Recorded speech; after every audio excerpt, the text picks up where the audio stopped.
আসসালামু আলাইকুম প্রিয় খামারি ও চাষি ভাইয়েরা, আশা করি সকলেই ভালো আছেন। দেশ ও প্রবাস থেকে যারা আমার এই ভিডিওটা দেখছেন সবাইকে জানাই শুভেচ্ছা অভিনন্দন। আজকে আসছি এমন একটা জায়গায়, ভিডিওতে সবাই দেখতে পাচ্ছেন এটা একটা হাঁসের খামার। অনেকে আছে হাঁস দুর্বল, হাঁস প্রেমী। আজকে ভিডিওটা তাদের জন্য। এই যে এটা হচ্ছে পাথরের চর ব্রিজ, ব্রিজের নিচেই হাঁস পালন করে। এই হাঁসটা দেখার জন্য আসছি। এখানে প্রায় 2000 হাঁস আছে। এটা মূলত ডিমের জন্য ওরা তৈরি করছে, এই ডিম উৎপাদনের জন্য। 2000 হাঁসের জন্য 3জন লোক আর কি এদের পরিচর্যা করে। এদের বিভিন্ন খাবার দাবার, ওষুধ পত্র সবকিছু এই চাচারা পরিচর্যা করে। চাচার নাম জানো কি? আমার জি, আপনার নাম? জামাল হোসেন। জামাল হোসেন। আরো আছে 2জন, ওনারাই সবসময় দেখাশোনা করে এই হাঁসের। এটা মূলত ডিমের জন্য তৈরি উৎপাদন করতেছেন, তাই না? এখানে কত হাজার হাঁস আছে? 2000। এখানে 2000 হাঁস। এখানে টোটাল 2000 হাঁস আছে শুধু ডিম। আপনারা দৈনিক কত কেজি, মানে কত পিস ডিম পান? 1100।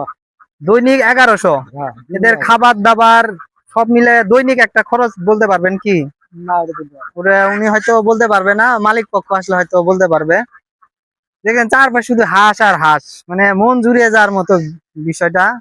এখানে খুব অল্প খরচে, কারণ নদী দেখতেছেন, এখানে ওরা গোসল করতেছে, ওদের মতো খাবার খাচ্ছে সুন্দরভাবে একটা পরিবেশে আর কি। ওরা বড় হচ্ছে, লালন পালন করা হচ্ছে, খুব খরচ কম। আপনারা যারা হাঁস পালন করতে চান তাহলে এই পাথরচর ব্রিজে সেই কাকাদের সাথে আপনারা যদি যোগাযোগ করেন তাহলে আপনারা বাচ্চা নিতে পারবেন। বাচ্চা বলেন, ডিম বলেন, এবং হাঁস হাঁস বিক্রি খুব কম হয়। হয়তো ডিম শেষে যখন ওরা নতুন করে বাচ্চা উঠাবে তার আগ মুহূর্তে হাঁস বিক্রি করবে, তাই না দাদা? হ্যাঁ।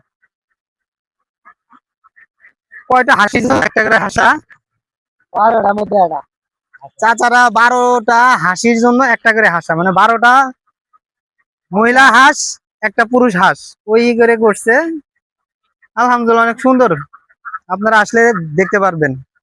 এই যে উপরে শুধু হাঁস, এদিকে হাঁস, তারপরে ওই যে আমার পিছনে সাইডে যে ইটা দেখতে পাচ্ছেন, ক্যামেরা ওই দিকে ঘুরো। ওই যে ওখানে রাতে হাঁস থাকে, ওখানে ভিডিওটা করবো একটু পরে। একটু রাখ। প্রায় সন্ধ্যার দিক, সন্ধ্যা হয়ে গেছে, এরা এখন ওদের ঘরে যাবে। এই যে সুন্দর একটা সিঁড়ি করে দেওয়া হয়েছে, মানে যাতে সুন্দরভাবে উঠতে পারে। সিঁড়ি দিয়ে ওরা ওদের নির্দিষ্ট স্থানে যাবে। চাচারা খাবার দিবে, ওরা খাবে। ওরা দিনে মূলত 2বার খাবার দেয়। হ্যাঁ, হঠাৎ করে হাঁসের ঘেরটা ভেঙে, মানে হাঁস নদীতে চলে গেছে। উপরে উঠো, উপরে উঠো, উপরে উঠো। চাচা দৌড় পারতেছে, এইটা একটা হাঁসের ঘেরের সমস্যা।